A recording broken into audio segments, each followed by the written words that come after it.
양평군의 한 장애인 복지재단을 둘러싼 갈등이 군의회 행정사무감사에까지 올랐습니다. 올해만 3가지 소송에 대한 판결이 나왔지만 해당 재단의 정상화는 이루어지지 못하고 있기 때문입니다. 보도에 신승훈 기자입니다. 양평군 소재의 이 재단에서는 지난해 1월부터 이사장 사직과 임시이사 선임을 둘러싸고 갈등이 시작됐습니다. 당시 이사장과 2명의 이사가 내부 갈등으로 인해 사직 의사를 밝혔지만 그 처리 시점이 논란이 됐습니다. 권한이 없는 직원과 양평군이 이 문제를 무리하게 처리하면서 소송으로 비화된 것입니다. 이 과정에서 양평군의 책임도 행정사무감사에 올랐습니다. 해당 재단의 소송은 전 이사장과 현 이사장, 임시이사 선임 등 여러 안건이 복잡하게 얽혔습니다.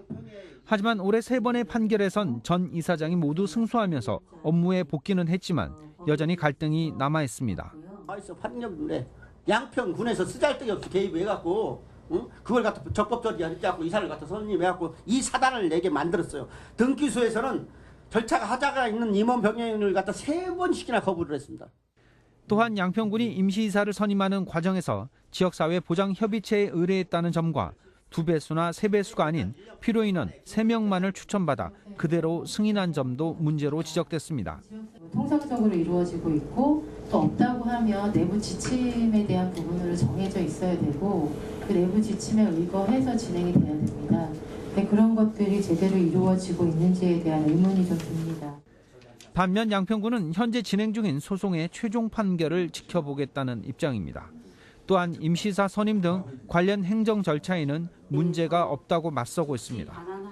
복지부와 그다음에 공훈 변호사의 자문을 얻어서 이게 도달하는 시점에 사직 처리가 유효하다라는 판단 하에 본안 소송이 진행 중이므로 본안 소송 판결 확정 후에 적법한 행정 절차를 이행하고자 합니다. 이렇게.